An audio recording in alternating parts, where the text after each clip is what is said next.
small text because for me, the lines that were drawn in the last performance, and especially as someone who has been emotionally connected with Rohit Vemula's suicide, uh, I felt that, I drew another line.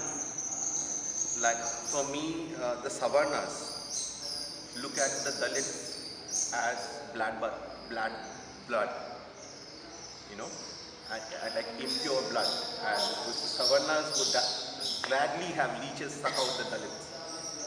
And so where in the story of bad blood, this how the Dalit is actually looked at. The question of purity comes in. Purity comes in the moment you kind of separate blood into good, bad, and ugly. And also within the same intellectual thoughts, like we very calmly can move with a certain kind of privilege. We can calmly move from romanticism to a genuine, to a Mars, and to a Dalit. But does the Dalit enjoy that kind of movement? Can the Dalit so seamlessly move across identities?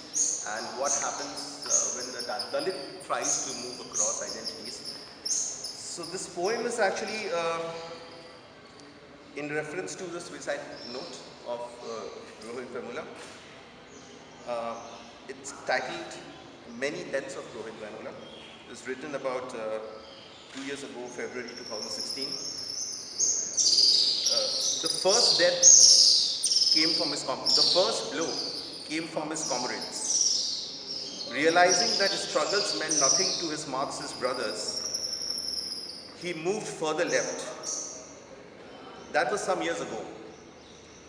Rohit took the blow and, like any good fighter, used the blow to become stronger. Somewhere though, the death had set in. A young Marxist was forced to become a young Dalit Marxist. The world of universities and learning could not free him from his position of caste. They pushed him deeper into it. Yes, the first blow came from his comrades. The second blow came from the nation. Caste is history, they said. Some even say that caste was the culture of the nation. Yet they believe that talking about caste now destroys the nation. Rohit loved justice too. It is a sad one-sided love affair with justice. He and his friends felt that Yaqub Menon did not get justice. They called upon some friends to talk about Yaqub Menon and justice. A small band of boys, radical and isolated. A small band of boys with a one-sided love affair with justice. Easy to isolate and destroy. A strong South Asian powerhouse began flexing its muscles and nationalism. Such strength against a small band of boys. Dalit Marxists with one-sided love affair with justice. Yes, the second blow came from the nation. The third blow might have come from us all. Poverty, hunger, pride, loneliness, and fire. Rohit must have remembered his old Marxist friends. There were many of them in large numbers. They all had organizational structures. There were many love affairs they still shared.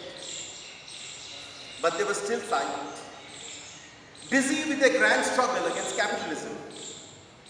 They were the ones who did not connect. But they too were isolated. Few and sometimes very far. It is in the absence of hope that leads to a suicide. A complete absence of hope. Yes, the third blow must have come from us all. Rohit died. but left behind a body that was so alive. Finally, in death, maybe just in death, he could be what he wanted to be, just a student.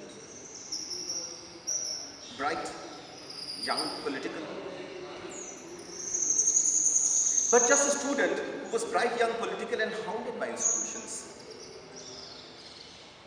A bright citizen who had to leave all hope. Yes, in his death, he became more of a rebel. His identity further home. Rohit's fire had touched many hearts. Many of his older Marxist friends too came out on the streets, marching and chanting.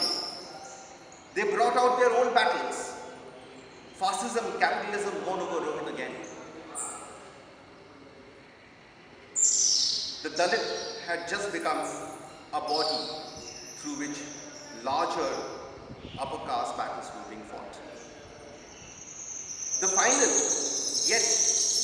blow came from his comrades. Even as his mother led an emotional candlelight march, even as she was assaulted, even as she was arrested, the old Marxist friends stayed inside university campuses debating nationalism and capitalism.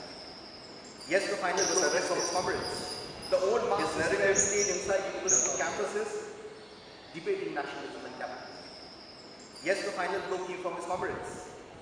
His narrative